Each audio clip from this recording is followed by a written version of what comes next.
Rounding a curve in the gravel footpath along the windswept coast, Sawyer got her first look at the bed and breakfast she had just bought, perched precariously on the bluff overlooking the sea.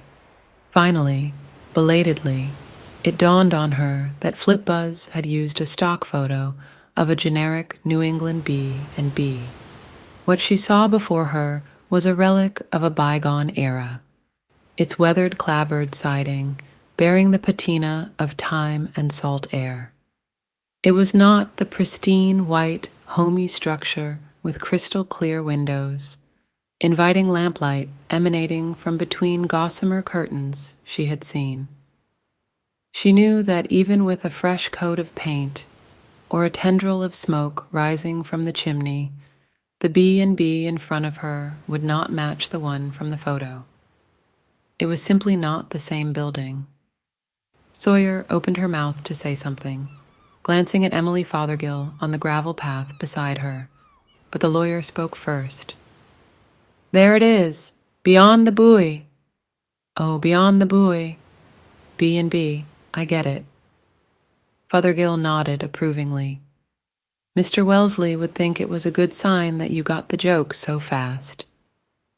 Sawyer glanced at the rundown building, chewing her lip. "I didn't realize it needed so much, attention."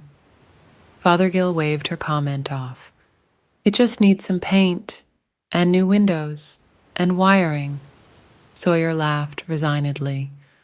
"I guess I should have anticipated this from the $1 price tag." Fothergill gave Sawyer an appraising look. "I think you'll be able to handle it, at least the pure stamina part of it. Are you handy, though?"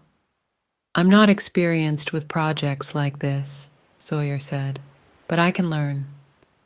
Fothergill nodded. "Good. And when it gets around the island that a new owner is renovating beyond the buoy, you'll have all the advice and help you could want. Shall we go inside?" The lawyer led the way up the front steps, onto a porch adorned with peeling paint and a swing suspended from rusty chains. Boards creaked underfoot. A chipped sign featuring a faded image of a jolly pig hung askew above the dark wood-paneled door. "Why a pig?" Sawyer asked, gesturing at the weathered placard. "That's not very nautical-themed." Fothergill shook her head. "Who knows? Mr. Wellesley was so eccentric that people just took the pigs as part of the overall package. They're everywhere, paintings, figurines, the wallpaper." "You don't know what the connection was?" "I'm only the executor of his will. The pigs never came up, specifically." Fothergill slipped a key into the lock, jiggled it, and opened the door with a shrill creak. The stench which poured out made Sawyer gag. "Oh my God," she stammered, blocking her mouth with her hand and shrinking away from the opening. "What is that?" Maintaining an unmoved professional expression even as her eyes watered, Fothergill said, "I think it's mold.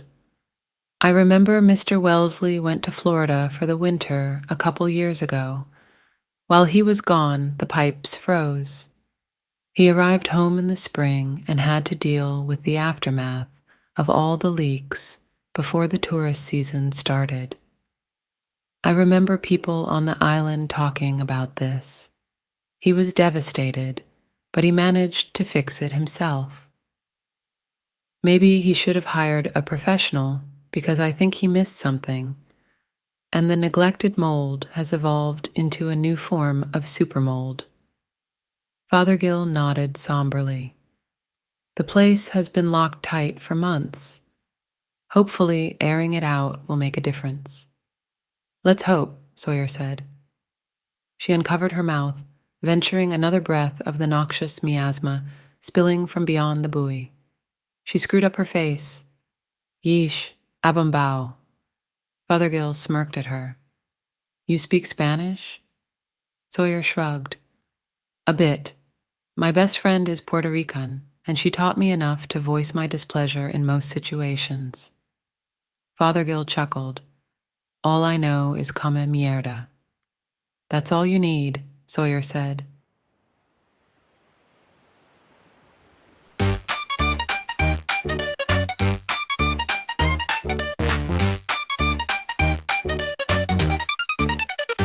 Desde una galaxia muy lejana llega una nave espacial. Al otro lado de la autopista cósmica hacia un mundo verde y arremolinado un grupo de seres curiosos con antenas y piel tan brillante. Aterrizó en una humilde finca en una noche estrellada de verano. Hi everyone. If you follow this channel, or even just glanced at the library of content, you know we do all sorts of different stuff. Sometimes we write music, sometimes we engage in storytelling through RPG actual plays, sometimes we do video essays, etc. The through line is that we're always writing stuff. Writing is our main thing, and actually for us, YouTube things notwithstanding, that mostly means novels. Our most recent novel was just published. It's called Beyond the Buoy. Burnt out on the corporate ladder and disillusioned with the facade of success, Sawyer Brooks leaves her high-stakes past behind for a fixer-upper B&B on a quirky island. But her peaceful new existence is shattered when she discovers the isolated community is home to a serial killer. Sawyer must not only unravel the place's mysteries, but confront her own truths as well, while battling a dangerous enemy. It's a game of cat and mouse, and everyone has something to hide. Beyond the Buoy, where a Hallmark heroine meets a Hitchcock villain, is a blend of suspense, dark humor, and unexpected twists, set against the backdrop of seemingly idyllic Hagen's Reach. Look for a QR code on the book to scan and unlock bonus content. What you just heard was a scene from the book, and what you're hearing now is music from the custom playlist of our songs which we assembled as a soundtrack for this story.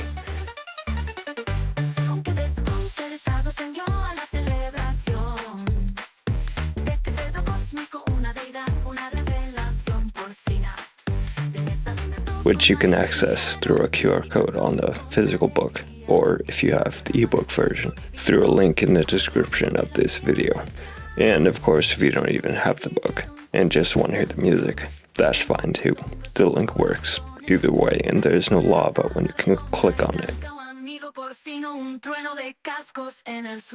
With Beyond the Buoy, our aim was to create a unique, engaging story with a blend of action, atmosphere, and offbeat characters, and it was written for fun. If it bumbled its way into upholding any particular theory, or making a larger point about anything, that was purely by accident. So we'll end the video with another song from the soundtrack.